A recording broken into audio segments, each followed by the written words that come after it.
इसके online platform पे आप सभी का फिर से स्वागत है। आज अपन बात करने वाले एक प्यारे से टॉपिक की जिसका नाम है इम्यूनिटी सिस्टम यानी प्रतिरक्षा प्रणाली। अपन बात करते हैं प्रतिरक्षा प्रणाली की।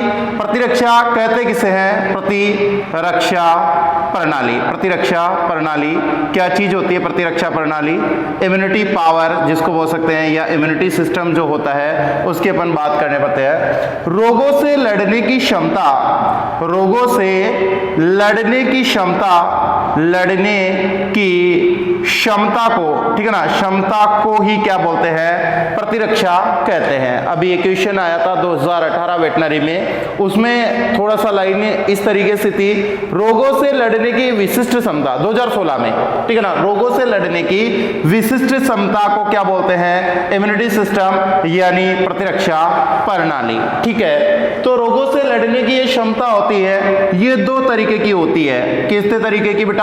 दो तरीके की। पहली तो कौन सी होती है? सहज प्रतिरक्षा, ठीक है ना, कौन सी होती है? सहज प्रतिरक्षा। और दूसरी होती है बेटा अर्जित प्रतिरक्षा। कौन सी? अर्जित प्रतिरक्षा।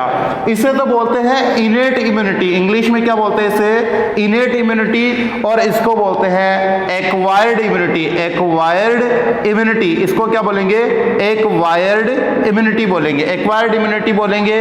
इसे बोलेंगे सहज, या इसे बोल सकते हैं जन्मजात प्रतिरक्षा, ठीक है ना, जन्मजात प्रतिरक्षा, या इसे आनुवांशिक प्रतिरक्षा भी अपन कह सकते हैं। भाई क्या कह सकते हैं? आनुवांशिक प्रतिरक्षा भी अपन कह सकते हैं। आनुवांशिक प्रतिरक्षा, आनुवांशिक नहीं, आनुवांशिक प्रतिरक्षा है, जन्मजात प्रतिरक्षा है, इनेट इम्यूनिटी है, या सहज प्रतिरक्षा है। और दूसरी कौन सी है? अर्जित प्रतिरक्षा या एक्वायर्ड, या इसे बोल सकते हैं अपन उपार्जित। क्या बोल सकते हैं? उपार्जित प्रतिरक्षा बोल सकते हैं। उपार्जित, उपार्जित का मतलब होता है निर्माण करना या बनाना।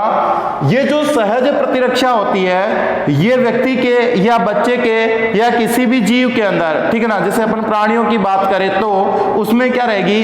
ये जन्म से ही मौजूद होती है, क्योंकि ये जन्मजात है ना, यानी जन्म से ही मौजूद होती है, जन्म से ही मौजूद होती है, ठीक है ना, उस जीव के अंदर, उस प्राणी के अंदर जन्म से ही मौजूद होती है। और यहाँ पर जो जीव होता है या सजीव होता है या प्राणी क्या करता है? प्राणी अपने जीवन काल में, अपने जीवन काल में क्या करता है? अर्जित करता है। भाई क्या करता है? अपने जीवन काल में इनको अर्जित करता है। बोले तो ग्रहण करता है, बोले तो इसको क्या करता है? बनाता है। यानी ये जन्म के बाद में, यानी जन्म से पहले ही मौजूद होती है, यानी ये जन्म पूर्व है, ये जन्म पूर्व है, तो ये जन्म के बाद में है। ये क्या है? जन्म के बाद में होती है, जन्म के बाद में तैयार होती है। कौन सी होती है? एक्वायर्ड इम्यूनिटी यानी अर्जित प्रतिरक्षा या उपार्जित प्रतिरक्षा।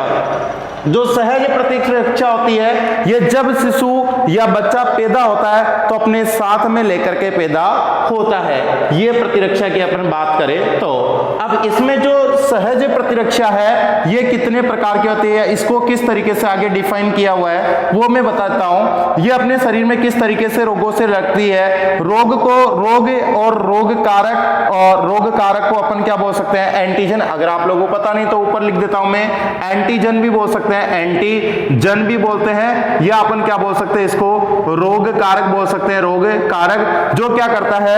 रोग उत्पन्न करता है या रोग पैदा करता है। किसको बोलेंगे? जो रोग पैदा करता है, जो रोग उत्पन्न करता है, रोग पैदा करता है, डिजीज पैदा करता है, रोग पैदा करता है या उत्पन्न करता है, उसको क्या बोल सकते हैं? एंटीजन या रोग कारक। सहज प्रतिरक्षा चार प्रकार से एनसीईआरटी के अकॉर्डिंग अपन इसको बांट के चल रहे हैं। पहले तो कौन सी है? शारीरिक है। कौन सी है? शारीरिक है। और दूसरी कौन सी है? कारिकी है। मेरे अकॉर्डिंग कारिकी है, ठीक है। ये तो है फिजिकल बैरियर या फिजिकल इम्यूनिटी, ये है फिजियोलॉजिकल इम्यूनिटी। और तीसरी होती है सेलुलर यानी कोशिकीय प्रतिरक्षा, कोशिकीय प्रतिरक्षा जिसको बोल सकते हैं। और चौथी होती है रासायनिक प्रतिरक्षा, रासायनिक या विशिष्ट हार्मोन प्रतिरक्षा, विशिष्ट रसायन प्रतिरक्षा जिसको अपन बोल रखे हैं।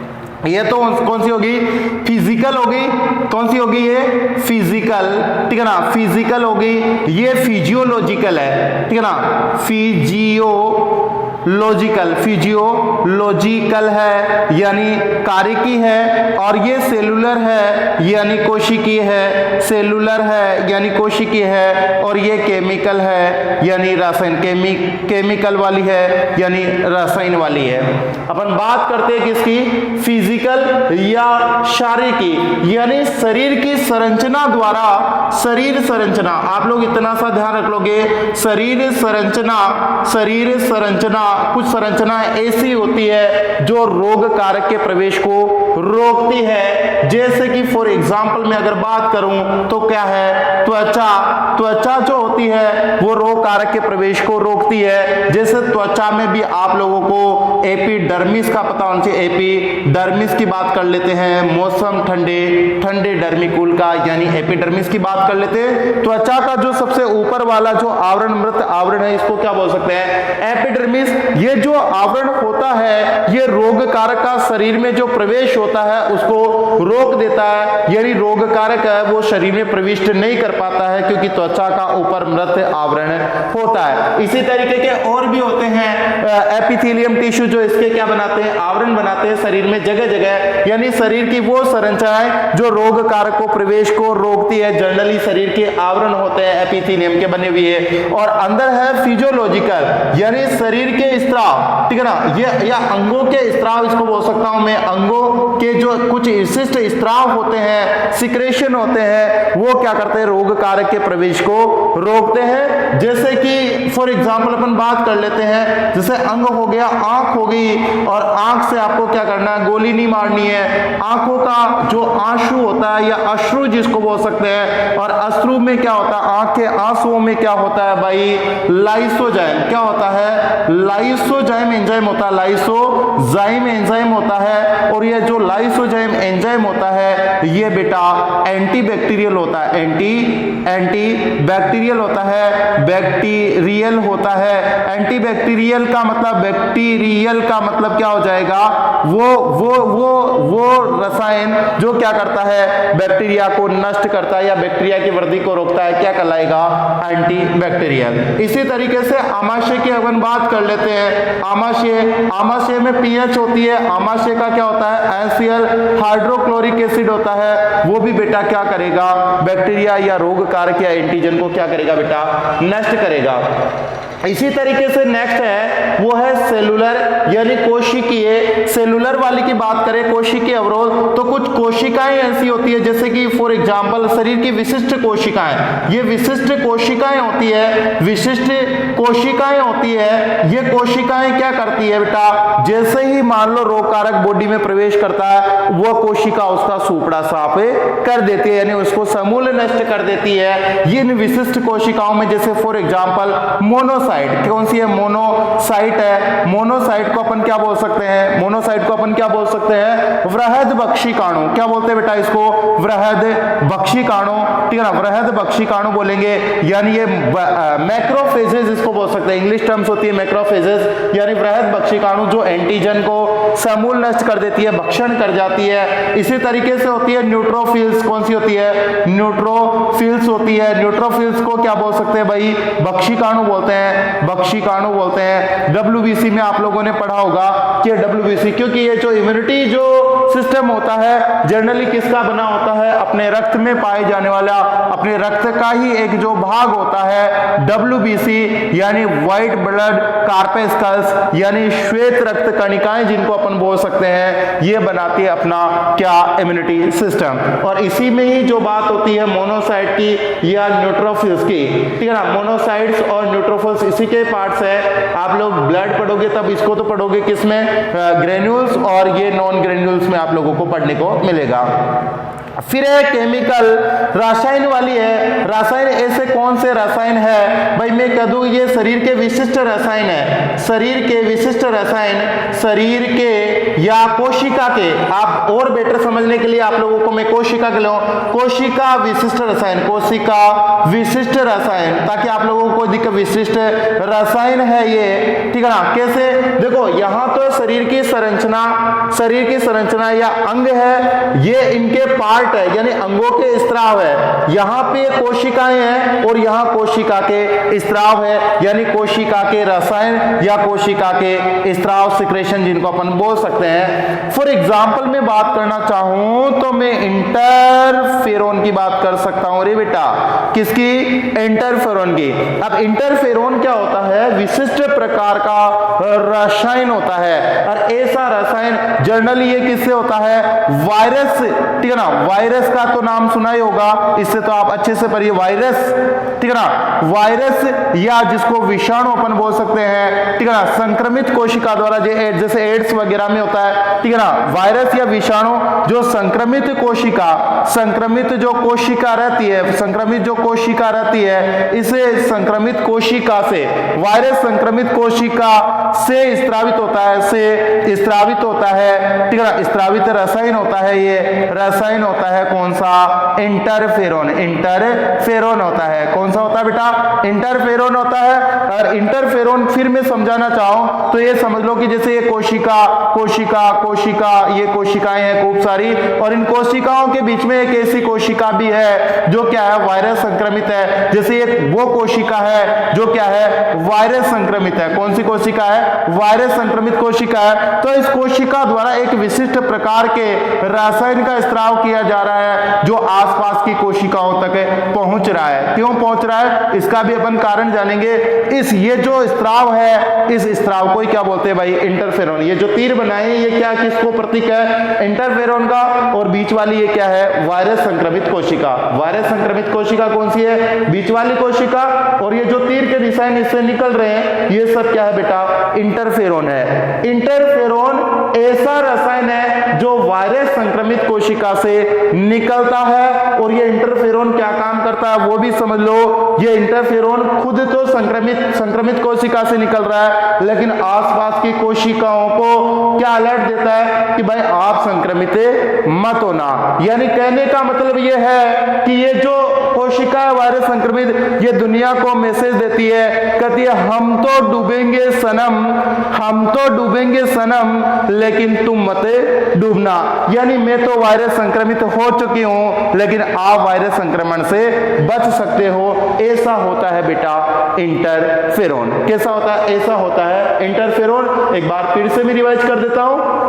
इम्यूनिटी सिस्टम, मानव शरीर या मानव की बात करें तो मानव के रक्त में WBC पाई जाती है, जिसका फुल फॉर्म होती है व्हाइट ब्लड कार्पेस्कल्स, यानी श्वेत रक्त कणिकाएं जिनका रंग सफेद नहीं होता है, ये रंगहीन होती है। और फिर ये बनाती है अपनी इम्यूनिटी सिस्टम, प्रतिरक्षा प्रणाली। प्रतिरक्षा प्रणाली इम्यूनिटी होती क्या है? रोगों से लड़ने की क्षमता होती है। और ये क्षमता दो भागों में बटी हुई है। कौन कौन सी? एक तो सहज सामान्य सिंपल इनेट जन्मजात या आनुवंशिक, दूसरी होती है अर्जित एक्वायर्ड या उपार्जित प्रतिरक्षा।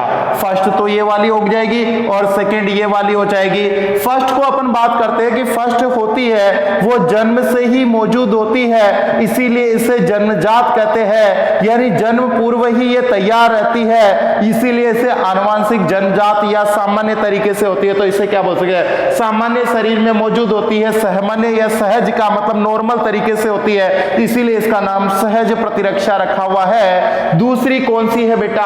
अर्जित एक्वायर्ड या उपार्जित प्रतिरक्षा। इसको इसलिए बोला हुआ है क्योंकि प्राणी अपने जीवन काल में इसको क्या करता है बेटा? ग्रहण करता है, अर्जित करता है, निर्मित करता है, इसे उपार्जित करता है। जैसे कोई धन उपार्जित करता है, कोई रुपए पैसे कमाता है, उसी तरीके से कोई अपनी इम्यूनिटी कमाता है, यानी उपार्जित करता है उसको। ये जन्म के बाद में तैयार होती है बेटा, ठीक है ना। अब पहले अपन ने पढ़ी है सहज प्रतिरक्षा। सहज प्रतिरक्षा को मैं 4 भागों में बांट के आपको पढ़ाना रहा हूं। पहली कौन सी है? शारीरिक या फिजिकल, शारीरिक या फिजिकल। दूसरी कौन सी है बेटा? फिजियोलॉजिकल, ठीक है ना, फिजियोलॉजिकल, या जिसको अपन क्या बोल सकते हैं? फिजियोलॉजिकल को क्या बोल सकते हैं? कारिकीय प्रतिरक्षा। तीसरे नंबर की कौन सी है बेटा? तीसरे नंबर की कौन सी है? सेलुलर या कोशिकीय प्रतिरक्षा, सेलुलर या कोशिकीय प्रतिरक्षा। और जो चौथे नंबर की है वो कौन सी है? केमिकल या विशिष्ट रसायन वाली प्रतिरक्षा, ठीक है। आप लोगों को पहले के बारे में बताया था, फिजिकल यानी शरीर की संरचना ही ऐसी बनी होती है कि रोग कारक या एंटीजन को शरीर में प्रवेश नहीं होने देती। जैसे कि मैंने एक एग्जांपल लिया त्वचा का, स्किन का। त्वचा क्या करती है, रोग कारक जैसे ही आया उसको यहीं के यहीं क्या कर देगी भाई, यहीं के यहीं नष्ट तो नहीं कर पाएगी लेकिन यहीं के यहीं उसको रोक देगी, यानी अवरोध पैदा कर देगी। एपिडर्मिस क्या कर देगी, यहाँ पे अवरोध पैदा कर देती है, यानी उसको अंदर प्रवेश क्या होता है, अवरोध किसको कर देती है, उसके प्रवेश को, यानी वो प्रवेश ही नहीं कर पाएगा कोशिका में या अंगों तक, तो वो क्या काम कर पाएगा। तो इस तरीके से शरीर की संरचनाएं भगवान ने ऐसी बना के दी है, अल्लाह ताला गॉड ईश्वर ने ऐसी बना के दी है कि रोग कारक बॉडी के अंदर प्रवेश नहीं कर पाए। दूसरा जो है, ठीक है, वो कारिकी है, शरीर के अंग इसी तरीके से कार्य करते हैं, कुछ ऐसे स्त्राव करते हैं जिनसे रोग कारक अगर अंदर प्रवेश भी कर गया तो वो छुप नहीं सकता, वह रुक नहीं सकता, उसको नष्ट होना ही पड़ेगा। जैसे कि मैंने बताया था, आंख के आंसू में पाया जाने वाला लाइसोजाइम एंजाइम एंटीबैक्टीरियल की तरह काम करता है, यानी जीवाणु को रोकने का काम करता है या जीवाणु को नष्ट करने का काम करता है। एक्चुअली तो नष्ट करने वाले साइडल होते हैं, लेकिन आपके यहाँ इस स्तर पे इतना ही बताया जाता है कि एंटीबैक्टीरियल का मतलब जीवाणु को रोकने वाला होता है। इसी तरीके से अपने शरीर में आमाशय से निकलने वाला एनसीएलबी बैक्टीरिया वगैरह को या रोग कारकों को नष्ट कर देता है, क्योंकि आपको पता होगा कि एनसीएल की जो पीएच रहती है वो काफी हाई, मतलब जैसे पीएच तो लो बोलेंगे लेकिन एसिडी जो है वो काफी हाई रहती है, यानी 1.8 पीएच। इसकी पीएच कितनी होती है, 1.8 पीएच, और इतनी खतरनाक पीएच पे बहुत सारे रोग कारक नष्ट हो जाते हैं। इसी तरीके से कुछ कोशिकाएं, तीसरा है सेलुलर या कोशिकाएं, कुछ ऐसी विशिष्ट कोशिकाएं होती है जो आव देखती है ना ताव देखती है, एंटीजन जैसे है यार उसके ऊपर सीधा अटैक करती है भाई। जैसे विशिष्ट कोशिकाएं कौन सी होती है, मोनोसाइट। क्या बोले बेटा, मोनोसाइट। एक बार मेरे साथ बोलना, क्या बोले बेटा, मोनोसाइट। मोनोसाइट को बोलते हैं वृहद बक्षिकाणु। क्या बोलते हैं, वृहद बक्षिकाणु। और वृहद बक्षिकाणु इसी तरीके की एक होती है न्यूट्रोफिल्स। न्यूट्रोफिल्स को क्या बोलते हैं, बक्षिकाणु। ये एंटीजन के प्रवेश करते उसको क्या कर देती है, भक्षण कर देती है। और इसके अलावा कौन सी होती है, चौथी, वो है केमिकल या रसायन या कोशिका विशिष्ट रसायन, यानी ऐसे रसायन, ठीक है, जो विशिष्ट कोशिकाओं से स्रावित होते हैं। और वो विशिष्ट कोशिकाएं कौन सी है बेटा, वायरस संक्रमित कोशिकाएं। वो रसायन कौन सा है, इंटरफेरोन। मैंने कहा वायरस या विषाणु से संक्रमित कोशिका, जैसे मैंने यहाँ पे बना रखी है वायरस संक्रमित कोशिका। इस कोशिका ने क्या किया, कुछ पदार्थ का स्त्राव किया। वो पदार्थ कौन है बेटा, इंटरफेरोन। और इंटरफेरोन क्या होता है, वायरस संक्रमित कोशिका से निकलने वाला स्त्राव है जो आसपास की कोशिकाओं को अलर्ट करता है। क्या कहता है कि हम तो डूबेंगे सनम, लेकिन साथ में तुम मत डूबना, यानी मैं तो वायरस संक्रमित हूं, तू चाहे तो इससे बच सकती है। आगे जो अपनी बच चुकी है, कौन सी बच चुकी है, अर्जित प्रतिरक्षा या एक्वायर्ड इम्यूनिटी, वो अपन अगले वीडियो में देखेंगे। ठीक है बेटा, थैंक यू।